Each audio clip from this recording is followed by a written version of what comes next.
Bonjour à tous et bienvenue dans Smart Tech. Comment l'intelligence artificielle peut-elle être mise au service des agences de renseignement et de la défense nationale? Ce sera le sujet de l'interview aujourd'hui en ouverture avec Renaud Alliou de Preligens dans quelques instants.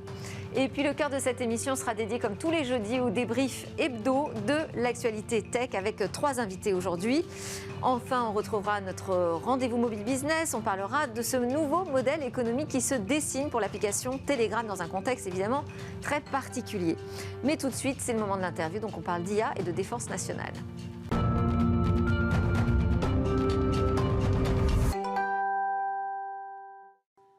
Dans Smart Tech, je reçois aujourd'hui un joyau français, acteur mondial des solutions de traitement d'images satellites pour les agences de renseignement. Bonjour Renaud Alliou.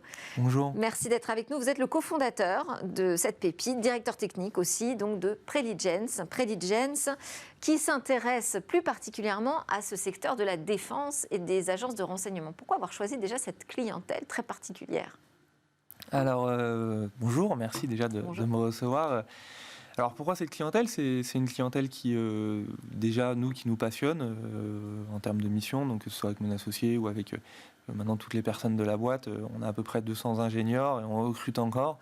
C'est-à-dire en termes de mission, qu'est-ce que vous y trouvez? Parce qu'il y en a d'autres qui pourraient trouver ça plutôt très inquiétant de mettre au service du renseignement et de la défense des outils de plus en plus perfectionnés, intelligents.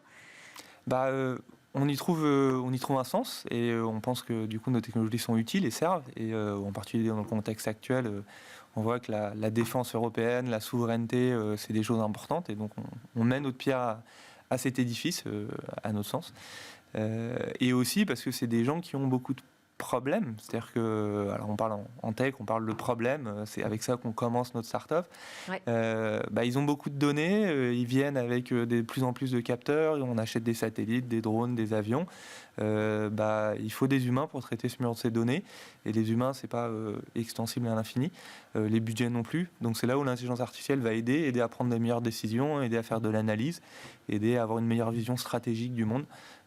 Pour éventuellement remonter la bonne décision. Alors si on précise un petit peu davantage la technologie qui est proposée par Preligens, donc c'est de l'analyse de données géospatiales par une IA, c'est-à-dire vous récupérez des données des satellites? Alors on est fournisseur de logiciels, on fournit des logiciels qui embarquent de l'IA pour des données satellites, on commence à les même maintenant traiter d'autres données. Et pour vous donner un exemple, notre premier produit satellite, c'est-à-dire qu'il y a plein de sites dans le monde qui sont intéressants pour le renseignement, des bases militaires, des ports, des choses comme ça. Et faut regarder en permanence ce qui se passe sur ces endroits. Oui. Et du coup, nos IA vont compter par exemple les bateaux, les avions, les voitures, et pouvoir renvoyer des alertes quand il se passe quelque chose d'intéressant ou de pas normal. Donc typiquement, je sais pas, un sous-marin qui est en train de charger de la nourriture, c'est un événement assez intéressant, c'est-à-dire qu'il va sûrement partir en mer. Là, on va renvoyer une alerte, on va dire à l'analyste, attention, ici il se passe quelque chose d'intéressant. Et donc dans tout son flux de données, il va pouvoir aller se focaliser là où il y a de l'action, où il y a de l'événement intéressant. Il va pouvoir prioriser en fait ses tâches. Mais c'est toujours l'humain qui met l'analyse, c'est toujours l'humain qui met l'intelligence à la fin. Mais c'est le logiciel qui lui sonne l'alerte. Voilà, qui le priorise. Et vous pouvez récupérer les données de n'importe quel satellite, dans quel cadre, qu'est-ce qu'on peut ou non collecter comme data? Alors nous, on n'est pas fournisseur de renseignements, on va vraiment fournir les logiciels. Donc nous, on utilise des données satellites commerciales de Airbus ou de Maxar pour entraîner, développer nos solutions. Par contre, après, on fournit les plateformes et les logiciels qui sont chez le client. Et là, il va pouvoir mettre ses flux de données et un peu n'importe quel flux, que ce soit des flux, on va dire, ce qu'on appelle souverains, donc des satellites espions français, dans le cadre des Français, ou des flux commerciaux à Airbus, s'ils achètent ces satellites, ces images-là. Donc, toute la partie choix stratégique reste du côté de votre client, finalement, de votre client final. Mais quelle est votre vision, vous, sur les progrès technologiques aujourd'hui mis à disposition de ces agences de renseignement? Dans quel sens ça évolue et qu'est-ce qu'on peut présumer de l'avenir?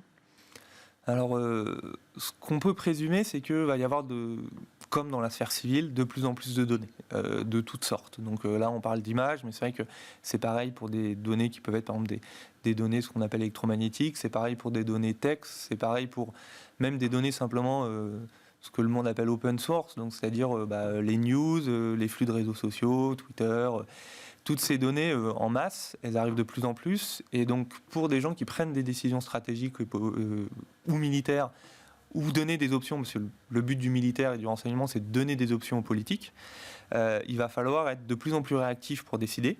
C'est ça, le monde va de plus en plus vite, et prendre ces informations et pouvoir agir dessus.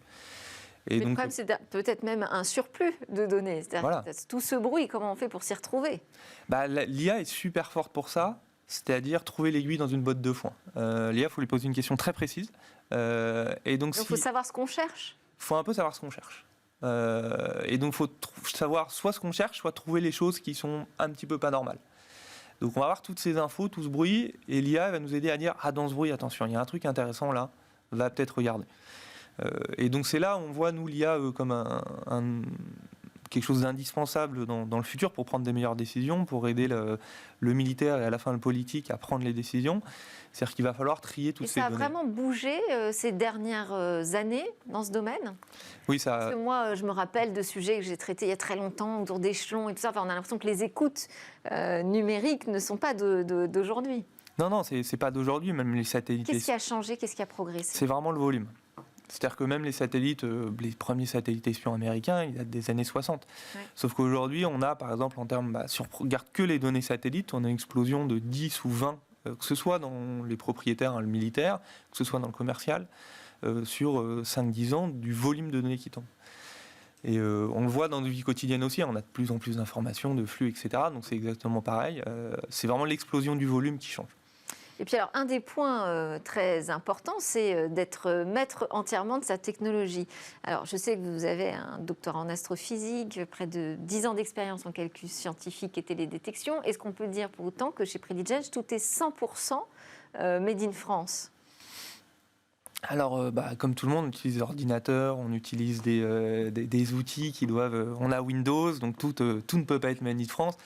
Ce qui est important, c'est qu'aujourd'hui, on a pu développer une technologie qui est unique, qui est Made in France, qui est propriétaire, avec... Mais vos intelligences artificielles sont entraînées sur des données qui vous sont propres? Elles sont entraînées... Les algorithmes sont purement produites par Preligens? Par Preligens, oui. D'accord. Donc tout est propriétaire, donc c'est une technologie complètement, on va dire, souveraine, ce qui ne veut pas dire qu'on ne l'exporte pas. Hein. Comme le Rafale, on l'exporte beaucoup, Preligens, on l'exporte, et avec la bénédiction du gouvernement français, chez des clients choisis.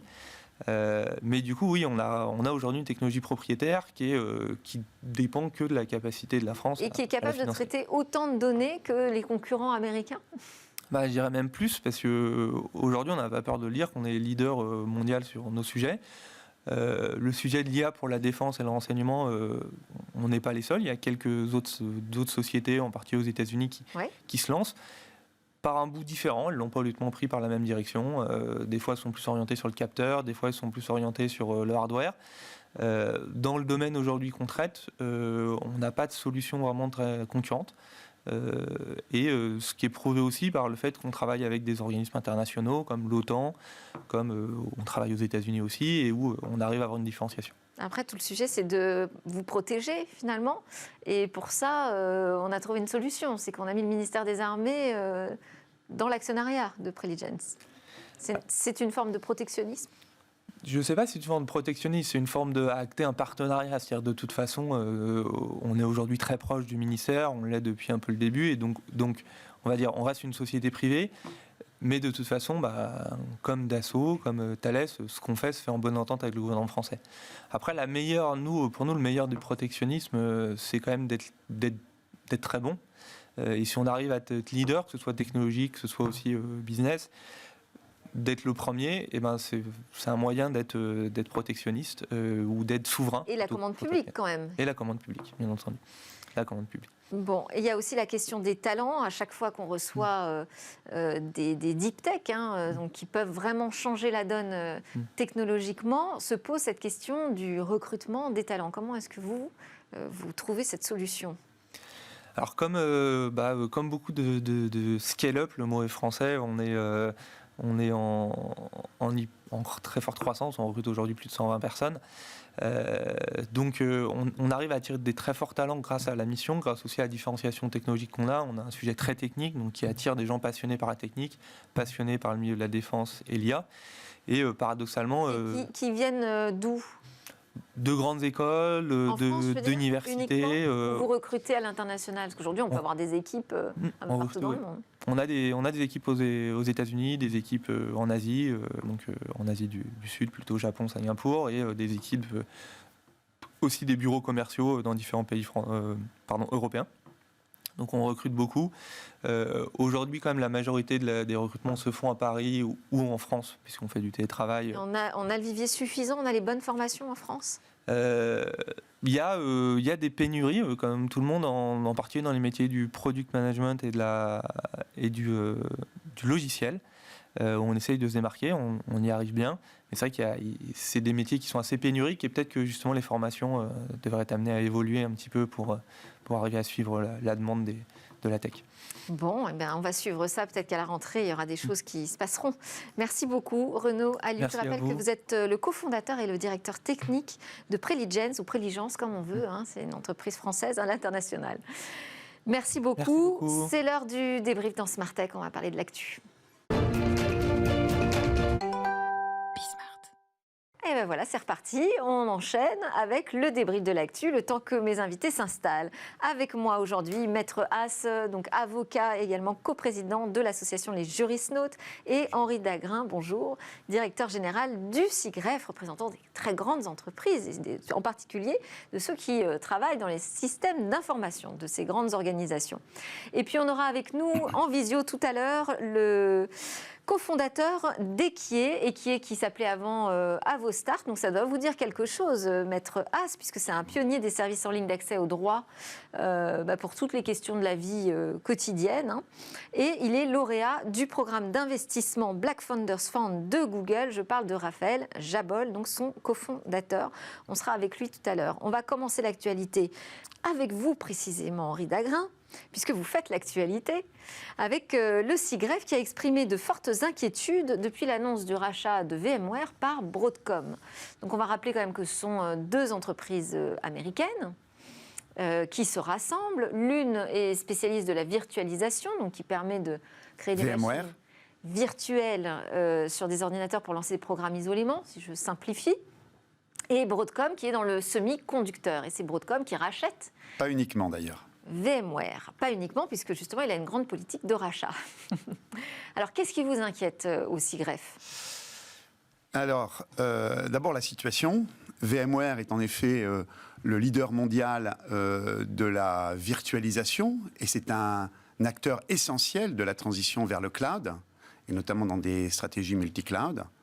Et par ailleurs, Broadcom est un acteur également important dans le paysage aujourd'hui des fournisseurs des grandes entreprises et des grandes administrations publiques, notamment après le rachat de CA Technologies en 2018 et de Symantec en 2020. Ouais. Or, la plupart des clients de CA Technologies et de Symantec ont constaté, après les rachats de ces deux sociétés par Broadcom, des conditions commerciales et contractuelles qui se sont extrêmement tendues, voire la mise en œuvre de pratiques particulièrement déloyales de la part de Broadcom.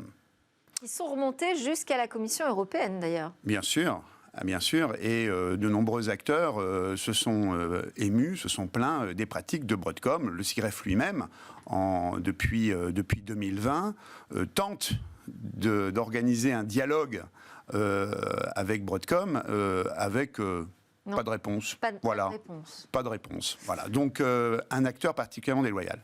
VMware, aujourd'hui, acteur essentiel pour la transition vers le cloud, est un acteur, pour le coup, qui est en position dominante sur ce marché de la virtualisation, 90% du marché mondial. 100% des membres du 100% des membres du SIGREF sont d'une manière ou d'une autre clients de VMware, mais c'est un acteur qui est un acteur fair play. C'est un acteur pour lequel nous ne constatons pas, en tous les cas, de manière collective, de difficultés particulières, soit de manière contractuelle, commerciale ou pour le support des solutions de VMware. Et donc, c'est un acteur dont on pense dont on doit préserver cette capacité à agir en faveur de ses clients dans ces conditions. Et donc... vous craignez que ces bonnes conditions ne perdurent pas. Eh bien voilà, Monsieur Octane, le CEO de Broadcom, a annoncé au marché qu'il rachetait donc VMware pour 61 milliards de dollars. Une acquisition énorme. Plus 8 milliards de reprises de dette, ça fait 69 milliards. C'est la principale acquisition de l'année, hein. Il n'y a pas d'autres exemples à ce niveau-là. Et que pour rentabiliser cette acquisition, il entend multiplier la marge de VMware par 2 en 3 ans. Et donc, inéluctablement, pour tenir cet objectif et conserver la profitabilité de cette acquisition à ce niveau-là, ça veut dire que VMware, très probablement, va voir les prix de ses produits multipliés par 2, en premier ordre de grandeur, et la qualité du support divisée par 2. Ça, c'est ce que vous imaginez. Il n'y a pas d'autre moyen pour tenir de tels engagements de rentabilité. Donc vous en appelez à la Commission européenne, finalement, pour réétudier ce dossier du point de vue de la concurrence. Le Digital Market Act, j'en fais appel à notre avocat sur place, n'a rien à voir du tout dans cette affaire. D'abord, ce qui est important, c'est qu'on a une association de professionnels qui mettent en avant une alerte, et ça va bien entendu tomber dans l'oreille de la Commission. Oui. Et donc c'est quand même un message très important sur la régularité du marché. On dit aussi qu'on est face à un partenaire qui serait agressif et qui a des pratiques qui sont déloyales. Ça a quand même été aussi remarqué de l'autre côté de l'Atlantique, où à un moment donné, quand il voulait racheter Qualcomm, Trump s'était même opposé à ce rachat et avait même pris un décret. Donc le partenaire n'est pas si loyal que ça. Et de l'autre côté, on a besoin de l'autre partenaire qui est le roi dans la virtualisation.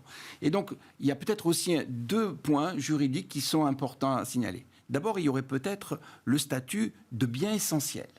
Et donc, partie de là, de le protéger d'une manière particulière, puisque c'est un bien essentiel qui est nécessaire à l'ensemble des acteurs. Et la deuxième... Il y a un cas similaire ? Justement, mais il faut peut-être aujourd'hui se poser la question, en matière du numérique, pourquoi il y a ce statut de bien essentiel qui fait que tous les opérateurs et tous les partenaires ont besoin de recourir, si vous voulez, à un éditeur qui est le numéro 1 sur ce marché, même s'il a des méthodes intéressantes. Deuxièmement... on ne va pas débattre ici, mais ça engagerait de protéger un acteur plus qu'un autre. De prendre des dispositions sur une catégorie de besoins qui est essentielle aujourd'hui à, si vous voulez, un secteur d'activité. Et la deuxième chose, c'est que normalement, dans les contrats, on a la possibilité de demander, de faire montrer à un juge les déséquilibres significatifs. Et là, on se rend compte que ce n'est pas suffisant. Et donc, il faut ce devoir d'alerte que met en place des professionnels pour demander à la Commission de regarder de plus près. Alors, le digital... Alors, la Commission a entendu quand même. Oui. Hein. Alors, la Commission a non seulement entendu, parce qu'il faut savoir quand même que la Commission européenne est une autorité de contrôle des concentrations à ce niveau de prix. Oui. Et donc, la Commission européenne aura à se prononcer, après une enquête, sur la pertinence de cette concentration vue du marché européen. Et donc, elle a 3 avis possibles à rendre: une autorisation de la concentration, une autorisation sous condition, et donc là déjà c'est intéressant, voire une interdiction. Et donc nous, ce que l'on demande à la Commission, et nous l'avons écrit à la Commission, et d'ailleurs pas uniquement le SIGREF, mais on l'a fait avec nos partenaires européens. Ça veut dire s'engager, donner des garanties ? Soit des conditions qui permettent de garantir un accès équitable et dans des conditions qui ne produisent pas d'abus de position dominante. Oui. D'abus de position dominante, des conditions qui permettent de le garantir, ou alors une interdiction. Donc pour le Digital Market Act, qui n'est toujours pas signé quand même, mais ça entre dans le champ, parce qu'on parle de gatekeeper. Est-ce qu'on peut considérer Broadcom comme un gatekeeper aujourd'hui ? En tout cas, il y a des contrôles a priori, et c'est quand même un leader sur ce marché. Il a une position qui est très forte. Il y a un autre point quand même qu'il faut... Juste sur le DMA, il faut savoir qu'il y a 2 façons de définir un gatekeeper. il y a des seuils quantitatifs, avec des parts de marché, avec des chiffres qui ont été écrits, mais la Commission a la possibilité de définir un gatekeeper sur des seuils qualitatifs, après une instruction. Et donc, il n'est pas impossible qu'à un moment donné, pour un acteur majeur du marché du cloud, du gatekeeper. Ouais. c'est pas imposible non plus. Après, il y a un autre... Et donc, des obligations ex-ante avant de... Après, il y a un principe de réalité aussi à regarder. WWare a un problème financier. Il a 8 milliards de dettes. Il a un problème avec ses effectifs. Il n'est pas sûr aussi qu'il puisse exister si jamais, à un moment donné, il n'est pas repris par une autre entité. Donc, ça pose aussi de vraies difficultés. C'est à suivre. Bon, on enchaîne avec un autre sujet totalement différent. Là, ce sont des applications de suivi menstruel qui inquiètent les associations de défense des femmes dans un contexte où on est à la suite de l'abolition du droit à l'avortement aux États-Unis. Alors, c'est ces données en fait qui sont collectées par les applications qui pourraient être utilisées pour déterminer si une femme est enceinte, des données de géolocalisation qui pourraient aussi permettre d'indiquer si elle se trouve près d'une clinique qui pratique l'avortement dans un État où c'est autorisé, alors que cette femme vient d'un État où ce n'est pas autorisé. Ça fait froid dans le dos, là. Alors, ça fait vraiment froid dans le dos, et en même temps, c'est vraiment la problématique du téléchargement d'applications. Parce qu'il faut quand même savoir que, et même en Europe, puisqu'on a aussi des applications européennes, ouais. Je pense à Clu, je pense enfin, on a Maya, etc. On a pas mal d'applications. Il y avait déjà eu les sociétés d'éthique, les groupements avaient déjà signalé de ces risques de traçage, de pistage. Et en même temps, auprès des jeunes femmes, ça a un succès énorme, puisque ça leur permet de pouvoir suivre le cycle de leurs règles. Ça leur permet en même temps de pouvoir, si vous voulez, avoir de pouvoir prédire, si vous voulez, des événements. Et donc, on a, nous, en Europe, une protection qui est extraordinaire, l'article 9 du RGPD, qui dit que les données sensibles, eh bien, il y a des principes, il y a des garanties à apporter. Là, on se rend compte, aux États-Unis, qu'avec le fait d'avoir, si vous voulez, interdit l'avortement et que c'est suivi dans certains États, tels que la Louisiane, le Missouri, l'Oklahoma, etc., la possibilité pour la justice d'incriminer certaines situations, dont notamment les fausses couches, de considérer, comme voudrait le faire la Louisiane, que le fœtus, dès sa fécondation, est un être humain, et donc de rechercher des preuves grâce à l'application pour pouvoir condamner des personnes. Et donc là, on voit un peu le phénomène de l'intrusion de ces technologies.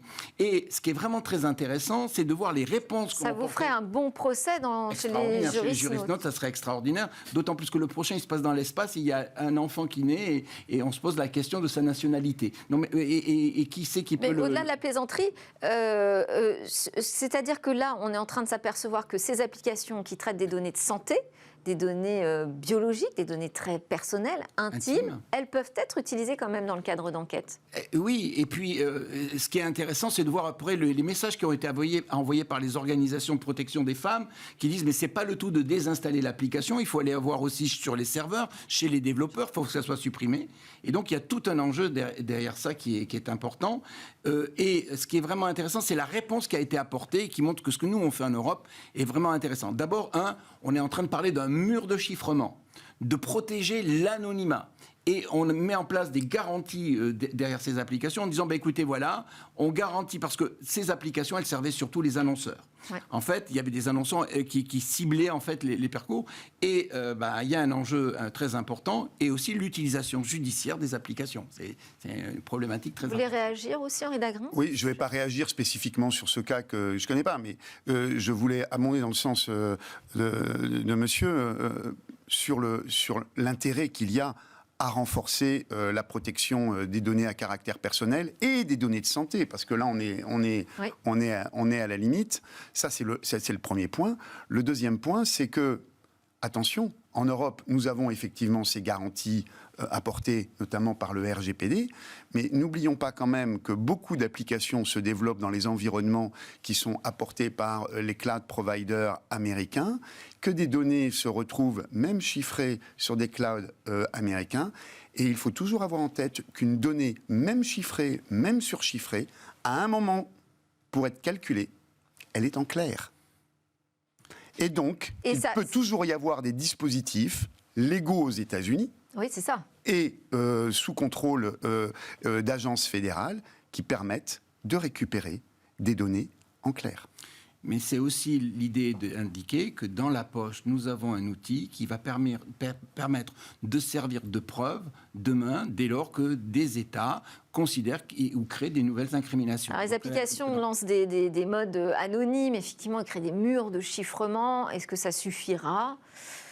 J'appelle votre attention quand même sur l'affaire Google Analytics, dans laquelle aujourd'hui la CNIL est particulièrement active, et rappelle que même pseudonymisées, ces données restent des données à caractère personnel qui peuvent identifier les personnes. Et même l'anonymisation en matière de santé, on sait très bien qu'on peut à un moment donné les reconstituer pour des besoins de sécurité du patient. Donc il y a tout un enjeu c'est vraiment là aussi un point important. Ce qui est intéressant, c'est que dans les deux questions là que vous avez posées, la première c'était le respect des règles de concurrence, et là c'est le respect des droits des personnes. Donc on voit que les nouvelles technologies aujourd'hui percutent vraiment des vraies sensibilités et troublent les marchés. Absolument. On enchaîne avec cette étude KPMG France sur la blockchain et les cryptos qui ont été mises à l'épreuve des cyberattaques. Ça nous permet d'avoir un état des lieux un peu des vulnérabilités de ces technologies qu'on nomme Web3, pour le Web3, le futur de l'Internet. Et alors, ce qu'on apprend, c'est pas non plus très rassurant. Le piratage d'infrastructures d'applications de finances décentralisées a causé la perte de près d'1,2 milliard de dollars pendant le premier semestre 2022. C'est une croissance de 692% des montants dérobés via des piratages par rapport au premier semestre 2021. Ça, c'est le constat que fait KPMG. Et alors, cerise sur le gâteau, face à cette menace croissante, nous dit le spécialiste de l'audit, on ressent que 1000 à 1500 spécialistes qui sont capables aujourd'hui de réaliser des audits de sécurité crypto dans le monde. Moi, j'étais restée sur cette idée, alors pas tout à fait, parce que j'avais justement organisé un talk sur cette question de la sécurité de la blockchain. Là, tout s'effondre. Alors... Ce qui est surtout important, c'est que pour les mesures de vigilance que devraient prendre les entreprises, on se rend compte que pour les audits, on n'a pas assez de personnel. Mais j'allais dire que dans le marché de la cybersécurité, on se rend compte qu'on est on est globalement, si vous voulez, en carence de ressources. Et ça, c'est même mondial. Bon, moi, peut-être carence de ressources, mais aussi carence de vigilance. Parce que peut-être qu'on se lance un petit peu rapidement sur ce marché du Web3. J'aimerais bien avoir votre avis aussi là-dessus, Henri Dagrin. Tout le monde se dit, il y a un effet d'aubaine. Les marques vont pouvoir communiquer, on va pouvoir faire beaucoup plus de choses. C'est le paradis de la consommation, finalement, le Web3, puisque tous les objets numériques deviennent monétisables. Est-ce qu'on n'y va pas un petit peu trop vite et imprudemment ? Je serais effectivement, compte tenu des observations, et là c'est pas l'avis d'Henri Dagrin, mais à travers les observations que je peux réaliser dans les travaux que nous menons au CIREF, les dirigeants numériques chez nos adhérents restent quand même aujourd'hui réservés. On ne peut pas dire qu'il y a une course des grandes entreprises et des grandes administrations publiques vers le Web 3.0. Et puis, ça pose un autre problème. Alors, il y a celui de la sécurité, bien entendu. De toute façon, le zéro défaut n'existe pas en matière de sécurité. Ça, c'est la première chose.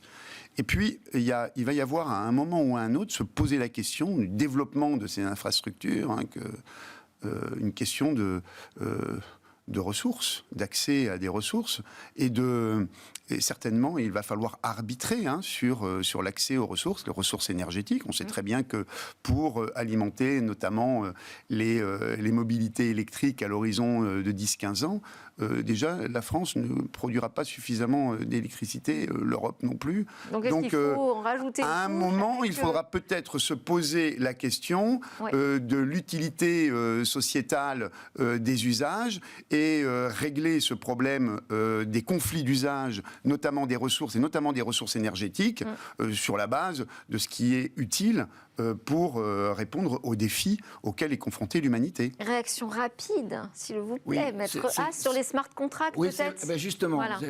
Merci Delphine. On se rejoint. En fait, ce qui est vraiment important, c'est qu'il pointe aussi la faiblesse des smart contracts. C'est-à-dire qu'on pensait qu'on avait, avec la blockchain, une garantie sur les smart contracts. On se rend compte que, En fait, les pirates, les premières choses qu'ils font, c'est qu'ils affaiblissent, ils perforent en fait les smart contracts. Donc c'est vrai que là, il y a des garanties nécessaires en matière de sécurité par rapport aux smart contracts qu'il faut faire. Et c'est pour ça qu'il y a un vrai problème, parce qu'on a besoin de les auditer. Ouais. Et on manque de personnel qui peuvent le faire. Ça, c'est le premier point. Le deuxième point, c'est le vol. Le vol, parce que c'était surtout sur les vols. Et moi, je pense que c'est peut-être aussi ce qui fait le succès des NFT. Parce qu'on a des jetons non fongibles qui sont uniques, donc de ce fait. Et donc, c'est plus... C'est rare, donc voilà. C'est précieux, donc on les vole. Voilà. Merci beaucoup. On va donner la parole, puisqu'on n'a plus beaucoup de temps, à Raphaël Jabol, qui nous excuse pour l'avoir fait autant patienter. Raphaël Jabol, cofondateur d'Eki, bonjour.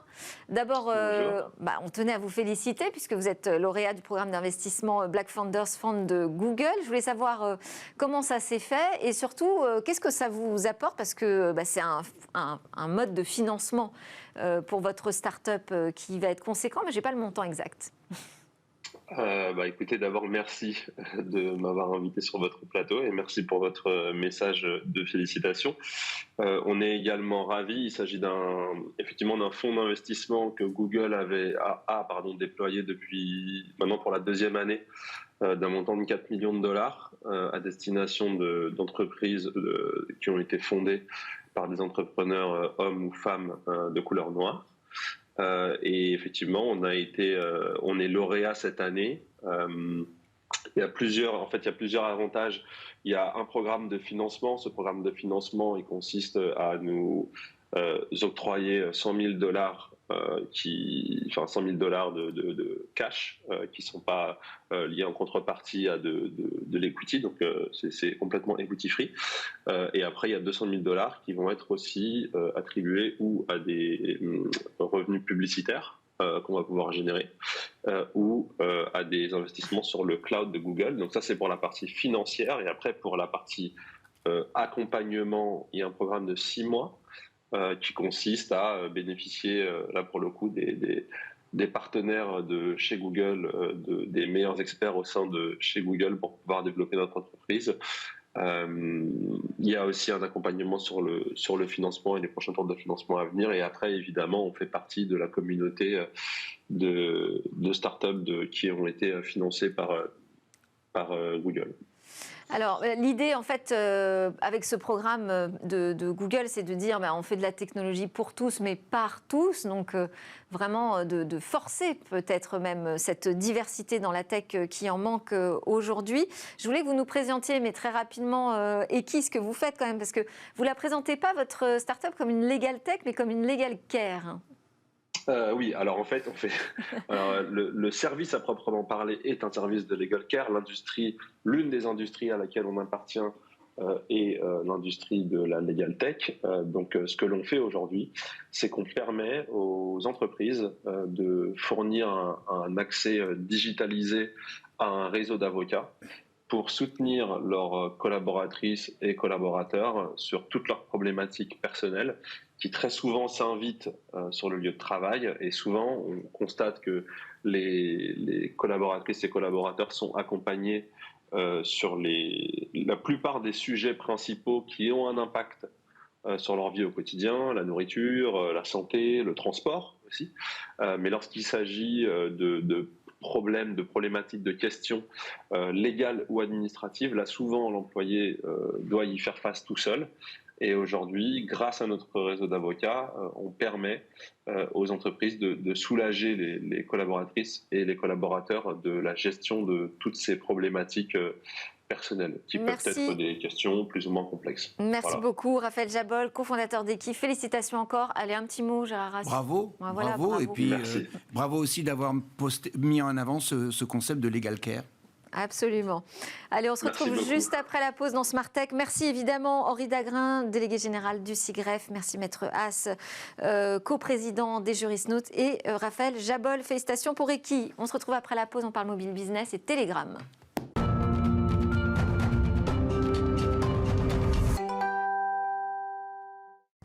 Vous êtes de retour sur le plateau de Smart Tech. Ici, on parle de l'innovation, du numérique, la nouvelle société numérique et puis aussi de business, évidemment. On est sur Bismart.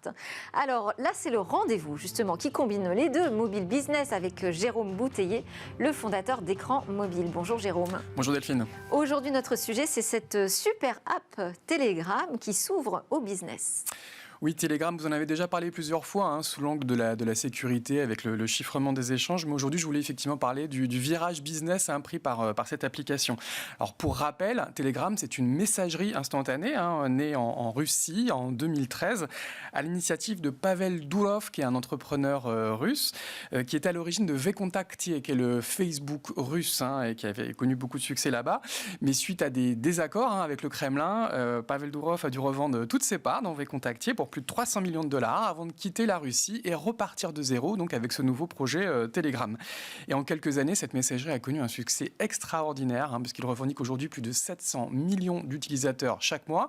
Ils sont dans le top 10 mondial des applications, et d'après une étude Sensor Tower, ils se classent même dans le classement des 5 applications les plus téléchargées au monde, juste derrière TikTok ou les applications du groupe Meta. Et alors, quel est son modèle économique ? Alors, jusqu'à présent, il n'y en avait pas, puisque l'application était entièrement financée grâce aux fonds obtenus par Pavel Durov suite à la revente de VKontakte. L'année dernière, Telegram a quand même fait une levée de fonds grâce à ce qu'on appelle une ICO, une introduction en bourse avec des crypto-monnaies. Ils avaient d'ailleurs lancé leur propre crypto-monnaie, le Gram, mais l'opération ne s'est pas très bien passée. Ils ont eu même une condamnation de 18 millions de dollars de la SEC, le gendarme américain des marchés financiers. Et depuis quelques mois, il y a un virage clairement business avec la monétisation, un double modèle, à la fois une application premium et des services publicitaires et commerciaux pour les entreprises. Ce qui veut dire que Telegram pourrait devenir payant ? Bah oui, c'est déjà le cas. Il y a eu une annonce avec une version dite premium, donc c'est pas obligatoire, qui a été annoncée par Pavel Durov en personne. C'est facturé 5,49 € par mois.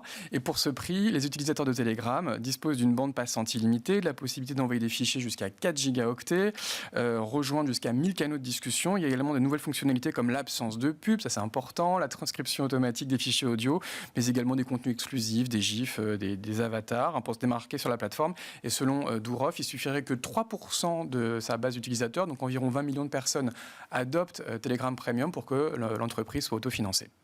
Et la monétisation qui passe également par du e-commerce, de la publicité ? Oui, tout à fait. S'il y a une version payante sans publicité, ça veut dire que tous les autres utilisateurs de Telegram vont désormais avoir de plus en plus de publicité. Alors, ça a déjà commencé dans certains fils publics, mais ça va s'accélérer. Telegram travaille également sur d'autres fonctionnalités business, comme des chatbots, des outils de prise de commande, du paiement, encore du live streaming, pour permettre aux entreprises de vendre ou de promouvoir leurs services. On est clairement dans un alignement sur ce qu'on appelle une super app, sur le modèle du chinois Telegram, pour aider les marques à couvrir l'ensemble de leurs problématiques, de l'acquisition de clients, à la conversion au e-commerce ou à la fidélisation avec des services clients. Alors vous avez parlé de la messagerie chinoise. Est-ce que donc là, elle rentre vraiment, selon vous, dans la cour des grandes super apps et pourrait faire de l'ombre aux messageries même américaines ? Oui, c'est ma conviction, c'est qu'aujourd'hui Telegram est donc une super app et une super app même européenne, même si elle est historiquement russe. Aujourd'hui, ils ont déménagé, ils sont officiellement à Dubaï. Le gros des équipes reste basé sur le continent européen. Et on traverse une période évidemment tragique avec la guerre en Ukraine qui divise le continent. Mais Telegram, c'est un des rares lieux où les deux camps dialoguent encore un petit peu. C'est aussi une plateforme qui diffuse aussi bien des médias pro-russes que des médias pro-occidentaux. Et avec ses 700 millions d'utilisateurs aujourd'hui, le milliard qui est désormais clairement envisageable, Telegram aujourd'hui m'apparaît comme la seule plateforme européenne, en tout cas du continent européen, capable de rivaliser avec les géants chinois ou américains. Très bien, on enchaîne avec d'autres news du mobile business, le marché européen des smartphones qui s'effondre. Oui, ça c'est des chiffres de Counterpoint Research qui nous dit que les ventes de smartphones ont reculé de 12% au premier trimestre 2022, avec à peu près 49 millions d'unités écoulées en 3 mois. Alors Samsung reste leader mais chute de 16%, Apple numéro 2 chute de 6%. Il n'y a que la marque chinoise Realme qui était encore peu connue, qui a connu une croissance très forte de 76% sur le trimestre. Alors donc globalement un trimestre en baisse, ça s'explique par une combinaison de facteurs, la pénurie de composants, les perturbations liées au Covid en Chine, la détérioration des conditions économiques et puis bien évidemment le conflit dans l'est du continent. SumUp lève 624 millions de dollars. Oui, à peine 10 ans après sa création, la start-up britannique SumUp, spécialisée dans le paiement mobile, a annoncé donc une levée de fonds de 624 millions de dollars qui porte sa valorisation à plus de 8,5 milliards de dollars. Donc c'est un terminal de paiement électronique avec un petit boîtier qui va permettre au smartphone de recevoir les paiements par carte bancaire ou sans contact. Il revendique 4 millions de clients professionnels et petites entreprises dans plus de 35 pays et c'est clairement un concurrent de Square, racheté par Block, de Adzettle, racheté par PayPal, Central, mais également de Tap2Pay, la future solution lancée par Apple. Et vous parlez au futur parce que c'est les développements qui sont prévus avec cette levée de fonds ? Oui, ça va leur permettre effectivement d'accélérer et de déployer plus rapidement leurs solutions à l'international. Une dernière news, c'est ce marché des applications qui devrait atteindre, lui, 33 milliards de Voilà, dollars. sur le seul deuxième trimestre, c'est une projection Data AI, 33 milliards de dollars. Alors ça se ventile aux 2 tiers sur iOS, 22 milliards, et 1 tiers sur Android, 11 milliards. On peut aussi ventiler, les 2 tiers c'est du gaming, 21 milliards de dollars juste pour le jeu vidéo, avec un volume estimé à 13 milliards ce trimestre. Et juste pour rappel, le mobile, c'est aujourd'hui 60% du marché du jeu vidéo. C'est 3 fois plus que le segment des consoles de jeux.